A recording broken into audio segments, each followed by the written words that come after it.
Hello, welcome to Alyssa Jean's Reviews, and welcome to my special live stream on Star Trek Discovery and how it has been canceled.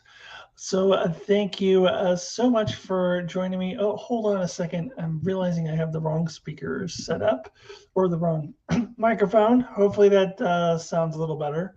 I do have my microphone in now. Let me make sure. Yep. Okay, so welcome, Maddie. Welcome, Norman. So Maddie is saying in the chat that this is sad news. It reminds you a bit of Enterprise. I am going to make that comparison. I just rewatched Enterprise.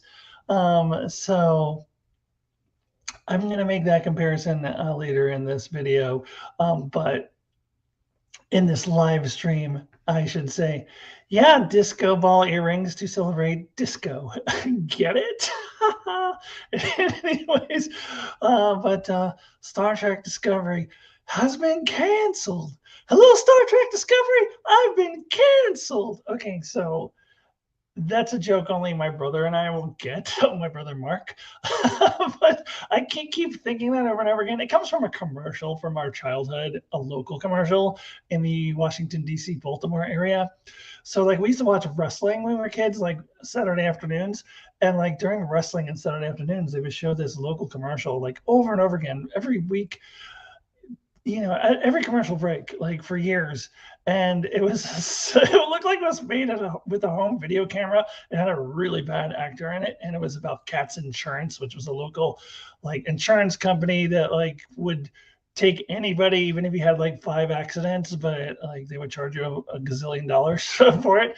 And there's this commercial, this guy like opening up his mail, and I guess he found out his insurance company canceled him.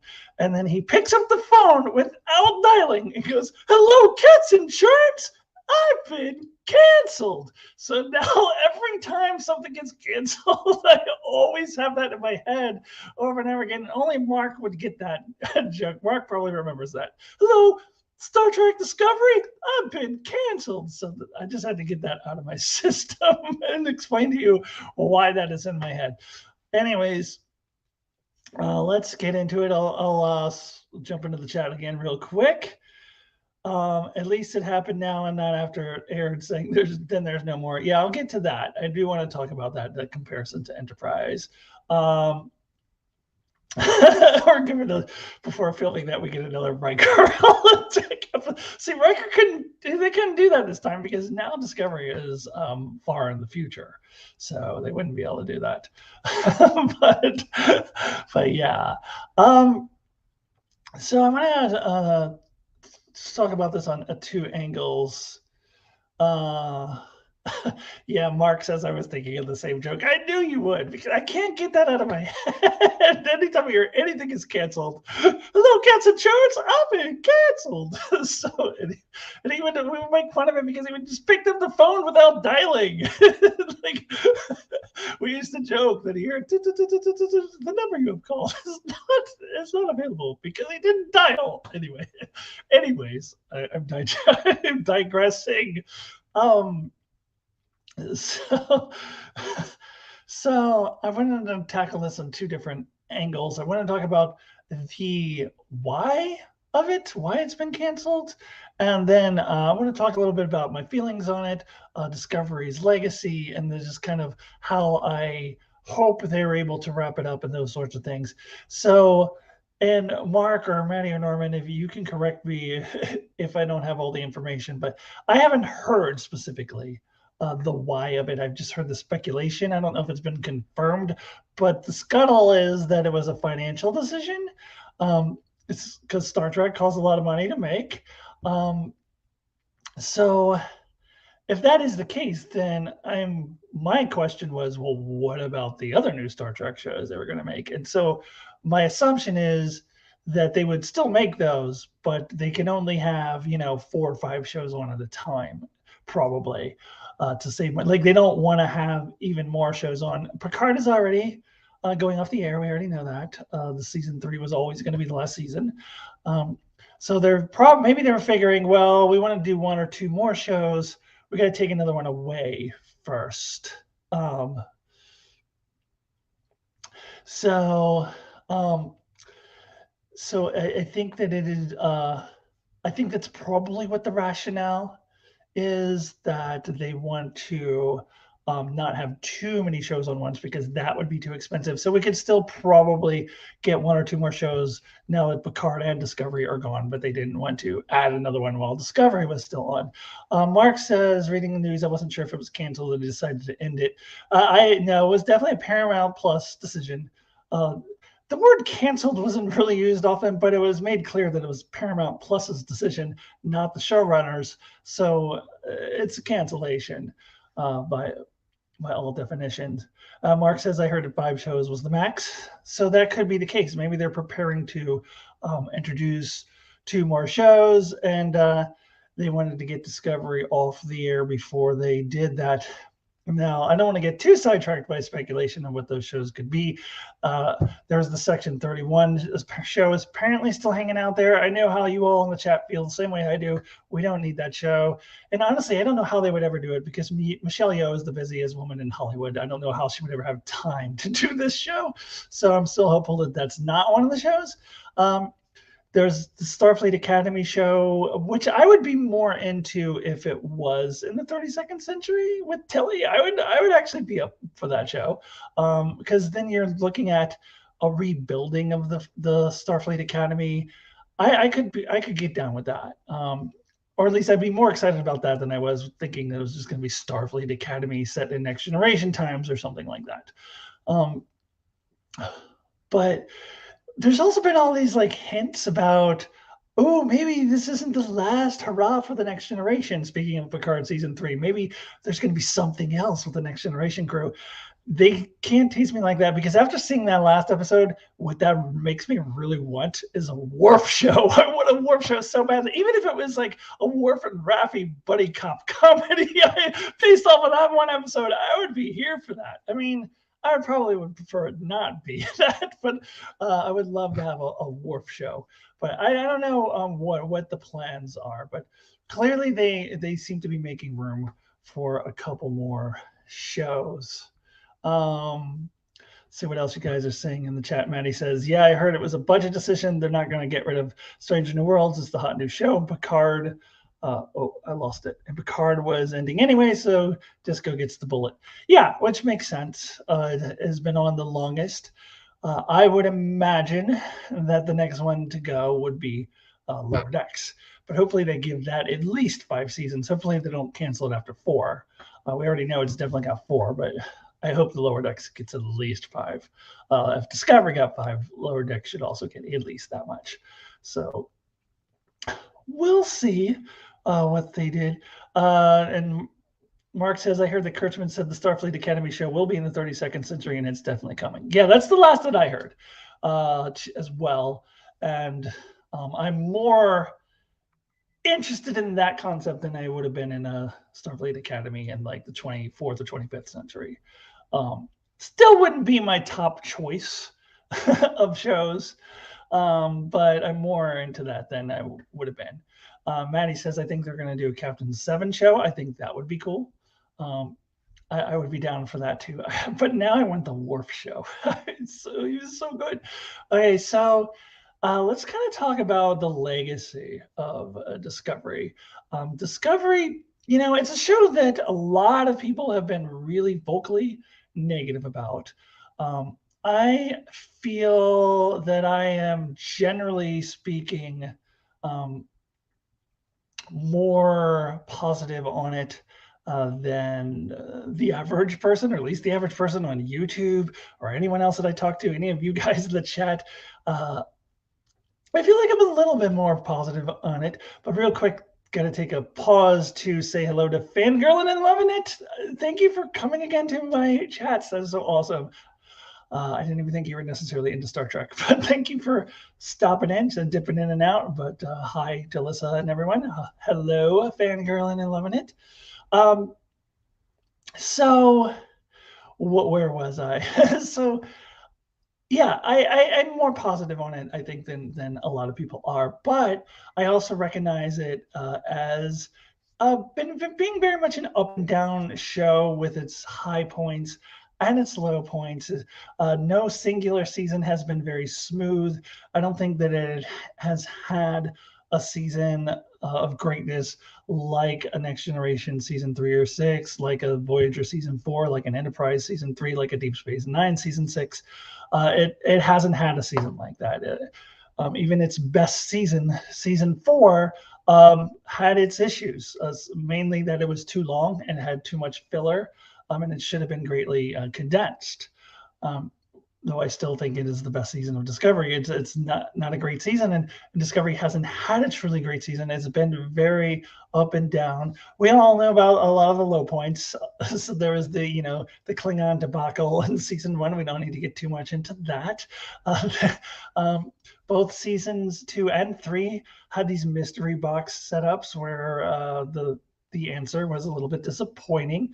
I honestly was even more disappointed in season 2 one because I did not want the season 2 reveal than the season 3 one, which I know everybody hates the season 3 one, and I'm not a huge fan of it either. But the season 2 one, I didn't like that it was all about Michael Burnham. Michael Burnham as the center of the universe. I was getting so tired of that. So I don't think either of them had great resolutions. So yeah, and that's just a lot of kind of ups and downs in Discovery. Now the ups, there's a lot of great ups. I thought season 4 had the single greatest episode in, or one of, I don't know if it's but one of the greatest episodes in Modern Trek, which was that episode 6. I should remember what the name of that episode is. The one where they're all just standing around talking the whole time, and it's so good. It's like so good. And I love the Species 10C of it all. I loved. It was just so emotional and just so well done and so beautiful. So loved all of that, and I really loved the character development of Michael Burnham over the 4 seasons that we've seen. I think she really went a long way, and you can also see Samika Martin Green really coming into her own, into the character. I also feel that introducing Book into the equation, David Ajala as Book, really helped to facilitate that, really helped to facilitate the growth of not only Michael Burnham, but I think Samika Martin Green as an actress playing that character. I think had a lot of growth with the introduction of David Ajala as Book. I think their dynamic is fantastic. I have them on my top 10 romances and relationships. I think I had them at number two or 3. I think I might have a number 2. I don't remember, but I love that relationship. Love those dynamics. I love the friendship between Michael Burnham and Saru. I love how that has grown over time. And I even like Tilly. I know everybody loves to hate on Tilly. They say she's annoying. I think she, of all those like ensign characters, I think she's the best one. I mean, it goes without saying that Travis Mayweather was just a waste of screen space. Like he just had no personality. It was completely underdeveloped character. And Harry Kim, honestly, he was underutilized and misused. Like he was basically a 2-beat character. Like his whole personality was 2 things. One, he's not good with the ladies, which we already saw that with Geordi. That was his one thing. And his second thing was getting overly excited and hopeful whenever there was some kind of glimmer of a chance that they might get back to the Alpha Quadrant. And Tom Paris going, "Oh, Harry, you always get so hopeful." and that was it. That was his whole character. And he should have been Lieutenant Commander by the time the series ended. Come on. So it's to no fault of the actor Garrett Wang or anything like that. I just think it was a poorly written character, and I think Tilly has more depth and Tilly has more growth. And I know people are annoyed by her, but I know that this is a hot take. Most people don't see it this way, but I do think was a better developed character than Harry Kim. And she got promoted to lieutenant. I know we can talk about the whole. We don't even talk too much about the whole first officer thing, but she didn't stay first officer, so she's lieutenant though. Let me jump back into the chat, see what you guys are saying. And Norman says, I needed fewer episodes or more than one continuous story. Maddie says, I like Disco, but I've never met anyone in real life who likes it. At the Trek fans, I don't know, watch it now. Its reputation seems to be based on season one, and it sucks. That's a shame, really. There's a lot of hate out there for it, but there are fans of it. There are people who like him even more than I do in the world. I did. Oh my goodness! I wish I could remember their names. There was a guy who used to comment all the time on my Acton Tomko reviews of Discovery season 2, and invited me onto his podcast to talk about Discovery, and that was really fun. God, what was his name? Yeah, I don't think he carried over to Alyssa Jean. I don't remember ever seeing that one on Alyssa Jean. British guy, a very nice fella, and he was higher on Discovery than I was. So that just is one example. Fangirling and loving it. It definitely has its flaws, but as someone who uses a wheelchair, it was the first time I saw someone who looked like me on active member of Starfleet, even as an extra, and that felt awesome. Yeah, very, very cool.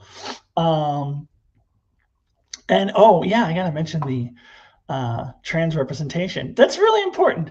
I do wish they'd handled it a little better. I think, and I've said this before, I don't think that they should have said ahead of time that Adira was non-binary. I would have loved to have gotten that reveal when the characters got the reveal. But I felt like there's a lot of self-congratulatory stuff happening, a lot of patting themselves on the back. Oh, look at us! Look at us! We've got this non-binary character. That they had to put that out there before the season even started. And I think it would have worked much better if they didn't do that. And I think there might have been some suspicion, especially amongst fans who would be aware that the actor is non-binary themselves, that there might have been some fans, especially in the queer community, hoping that that would be the case since the actor is non-binary, but not making an official announcement and just have the character say it's they. And then everybody finds out, including the audience. So I wish they had done it that way instead of all the self-congratulatory stuff. But other than that, absolutely love the representation with Adira and Gray. And they're very well written, well acted, very deep characters with great interactions. I also had them on my top 10 best romance relationships because they have a really great dynamic. It's really well developed, and that speaks really well for the queer community. That was super important. I've said this so many times: representation, representation, representation. That is so important. You can call it woke all you want, but the representation is so important. So I'm really thankful for Discovery for doing that. Let's see. But to connect. Yeah, that's why I always forget the name of that episode, because it's not a great title. Because it's like, but to connect. Okay. Detmer has more character development than Mayweather. Yeah, I kind of see them on par with each other probably, but yeah, Mayweather was supposed to be more developed than Detmer. Poor Harry Kim. One day he'll get that promotion. They need to have, and whether it be Picard, I think Lower Decks would probably be the best show to do this, but whether it was Picard or Lower Decks, like coming in Captain Harry Kim. I mean, they already did Captain Sonia, what's her face, but they could do Captain Harry Kim too. And oh, hi, Brandon. Brandon is joining us. Thank you for stopping by. Norman says Discovery was groundbreaking on LGBTQ representation and also to open the door for other modern series, especially Strange New Worlds. Yeah, so I think I'm going to really get into like what I think Discovery's biggest legacy is in a second, and I think you touched on that. But let me get to the rest of the comments. Brandon said, I used to wonder if that guy in the wheelchair was me. They did have the chick in the wheelchair with the on Deep Space Nine, but that was like for a gravitational thing. I think this is probably a little better as far as that representation, but I don't want to speak for you guys. Given that series also did Barrier and did it twice. Wait, what? You have to explain that to me. Harry Kim can captain the California class. Yeah, I do kind of think that's repetitive of what they did with Sonia, whatever. What was her name? Gomez? Was it Sonia Gomez? Yeah, Gomez. Is that right? Captain Gomez. Anyways, yeah. But I still would love to see it. I would love to see Harry Kim. And I think Harry Kim deserves better than Cal. You know what? He could be a prodigy. He should be the captain of the Voyager A. That's what they should do. That's where Harry Kim should come in. Perfect. I solved the problem. Okay. Liz Scott, hello. Norman says Melora. Yeah, that was the chick in that Deep Space Nine episode with the gravitational thing.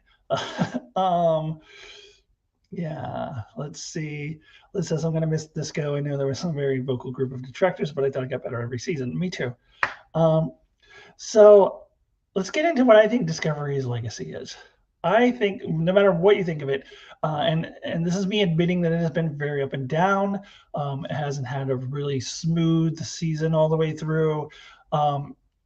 It's had its high points and low points. I think its legacy is that it opened the door for the return of Star Trek to television, and without it, we would not be living in the golden age of Star Trek television as we are right now. If you don't think that we are, there has never been a time in history where we've had this many Star Trek shows on at the same time. We absolutely are. It's the golden age of Star Trek on television, and that is all because Discovery opened that door. We absolutely would definitely not have Strange New Worlds, since Strange New Worlds was a direct spinoff of Discovery. But I would go so far as to say we wouldn't have Picard. Whatever you want to think of Picard, we wouldn't have it. We wouldn't have Lower Decks or Prodigy or anything that comes after it if Discovery did not first come in and test those waters. Now, Discovery itself was very up and down, but some of the shows that have come after it has very much improved from it. Strange New Worlds being the best example of that. Lower Decks being another example of that. And I feel like with each show coming in, it just keeps getting better, although it wasn't huge on Prodigy, but I feel like the writing is getting better. Like they're really catching their stride now. And Discovery was kind of the test subject to kind of like, first come in to test the waters.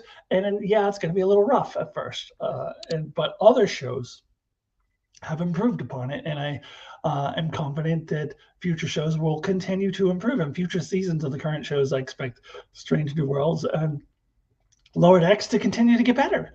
So we have Discovery to thank for that. And to me, Star Trek belongs on the small screen. Star Trek belongs on television. I posted an article on my Facebook page recently about how the films, they should just let Star Trek 4 die and not do any of those Kelvin films anymore. And I absolutely agree. I don't think the movies are where it's at for Star Trek. I know I'm on an island in this opinion, but I personally think the last good Star Trek movie was Star Trek VI, The Undiscovered Country. I think all of the Next Generation movies sucked. That includes First Contact, a highly overrated movie, although only the second most overrated Star Trek movie, the first most overrated Star Trek movie is Star Trek 2009. And all the Kelvin films, I think the latest one, Beyond, was mediocre, I guess. They're not great. The last great Star Trek film was Star Trek VI, The Undiscovered Country, and I stand by that statement.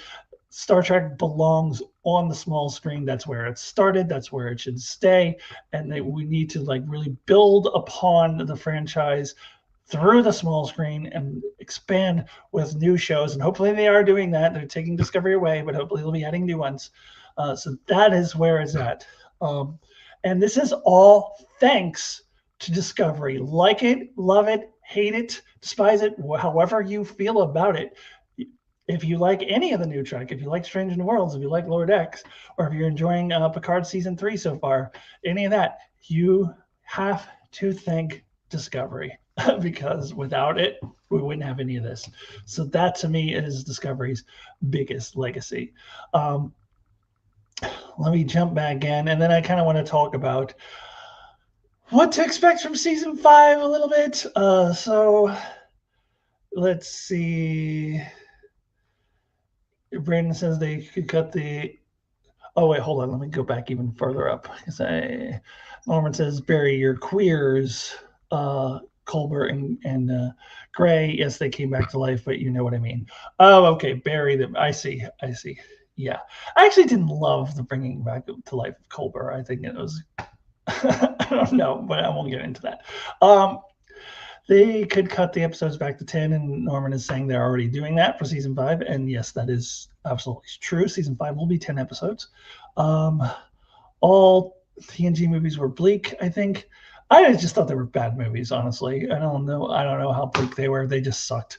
Norman said, I like the first 3 TNG movies, but Insurrection was okay. First Contact is good, but I overrated the Borg Queen. And 2, I cared. Yeah, I thought they all sucked. Actually, Generations I have a soft spot for. I've mentioned this on my channel before. I saw it when I was on mushrooms, and it was the first mushroom trip I did, and I really had a good time. So I kind of have a soft spot for it, even though objectively it's not a great movie. But that's the only one like I can watch and like have some nostalgia for. The other ones suck. They just flat out suck. Brandon says expect season 5 to be delayed. Yes, that is official. So let me jump into that now. Let's jump into season 5 talk. It is going to be pushed back to 2024, and from what I understand, they are doing this so that they can give the show a proper ending. So they need to rework some of the stuff with the ending. I think they've already actually done it, so that that pushes the air date back to 2024. So let me see what Mark says, and then I want to talk about what my hopes and dreams are for them reworking the ending. So Discovery has always been a mixed bag for me, highs and lows, high highs and low lows. Season 4 is my favorite, but I think season 2 has some of the best and worst episodes. Yeah. Season 2 does have some really good episodes too. Yeah, for sure. So season 5, they're pushing it back. They want to rework the ending, make sure they get a proper ending for the show. Somebody was comparing it to Enterprise earlier. I do think this gives them the leg up over Enterprise because they don't have to release it at any particular date. They can push it back as far as they need to get the ending right. Whereas with Enterprise, they were already in the middle of the season when they found out they were canceled. So we're like, oh my God, we're going to put together this finale. Let's just get Riker. Let's have Riker come into the holodeck. I don't know what to do. So like, whereas here, they're not already in the middle of airing the season. They had finished it, but they can rework it all they need to and push it back as far into the future as they need to get it right. I don't care if it took them to 2025 to make a great ending, but they should do what they need to do. My wondering is, are they just simply reworking the finale a little bit to make it an ending, or are they going back to other episodes to kind of plant the seeds for what would become the ending? I kind of hope it's the latter. Like, I kind of hope that they're, so I'm writing a book right now, and when I change something, like sometimes it causes a domino effect, and like, well, I got to go back and change all these other things before it. Because if you just like add something in without kind of setting up for it previously, then it doesn't work. So I'm a little concerned. I'm not concerned about These Are the Voyages type deal, but I am concerned that they'll just like kind of tack on this ending for the show without really building to it. So I do think they might need to go back and add things into previous episodes and change some other things around. I mean, you already made the season. You can't change things too much, but I want them to I want to make sure that they have a good ending. I hope they do, and they definitely have a much better opportunity than Enterprise did. So therefore, I'm going to be a lot more critical of them if they have a bad ending than I was with Enterprise. I have expressed this before. I am not as down on These Are the Voyages as a lot of other people, and primarily because I have a lot of empathy for them having to throw together this finale at the last second. I will not have that same empathy for Discovery because they had plenty of time to make it a proper ending. So if their ending sucks, there's no excuse for it. If their ending is, kind of, mediocre, then I can kind of see that because they do have to, they did already film the season. So I could see it not being the perfect ending, but if it totally sucks, then I'm not going to have any sympathy for them whatsoever because they have every chance in the world to make it not suck. And apparently that is what they're doing. They're reworking the ending. So hopefully it won't suck. Let's jump back into the chat. It's interesting to me. Discovery is the longest running series on what's now Paramount Plus. 5 seasons, a long time in the streaming world, I guess. Yeah, I don't know. I feel like there's been Netflix shows that have been going on for a long time, but I'm not sure. It's going in with Michael Burnham about to give a speech, and we don't get to hear it as a holodeck program ends. No, they're not doing anything like that. No. No. I did want to hear Archer's speech, though. Not just that Troy memorized it in 3rd grade. I want to know what he said. Anyway, needs to stay in the future. No time travel. There's been a rumor there was going to be time travel, but I don't know. If they did it well, I wouldn't really care. But Stargate Universe is another show that got canceled. They reworked the season finale to make it into a series finale. I thought it was a good finale, but the show felt incomplete. I hope Discovery doesn't feel that way. Yeah, I hope so too. I don't know. Maddie says, I wonder if they're going to tie into Calypso. Okay, that was the next thing I was going to say. I don't think they're going to. It was my hope that they would eventually do that. But I was thinking, along the lines of 7 seasons, because that's what most of the shows in the 90s got, except for Enterprise. So I was hoping Discovery could get to 7, and I thought they would eventually build up to Calypso because they did introduce Zora into the show. But now that it's getting canceled, I don't know how they could do that. They would really have to go back and change a lot, I feel like, to kind of, or just tack it on at the end, like, oh, this is Calypso, and not have it be built up to it all. So if they're going to do it at all, I would rather them do it well. And after having already filmed the season, presumably without the connection to Calypso, I think that would be a hard thing to insert. So my guess is that they won't, or they'll do it half-assedly if they do it at all. But I could be wrong. Maybe they'll do it and do a good job of it. But that is the thing I had always hoped that they would do. But I was also thinking in terms of 7 seasons, and they had time to build to it. They clearly were trying to, because they brought Zora into the show, the proper show. So I feel like they were working toward connecting those dots to Calypso. Whether they are able to pull it off now that it has been canceled and do it well, that's a whole other story. I don't know about that. Let's see. Zora narrates the last episode. Yeah. We're gonna be. I don't know if I want anyone narrating anything. That's getting a little close to Riker and the holodeck to me. I don't know.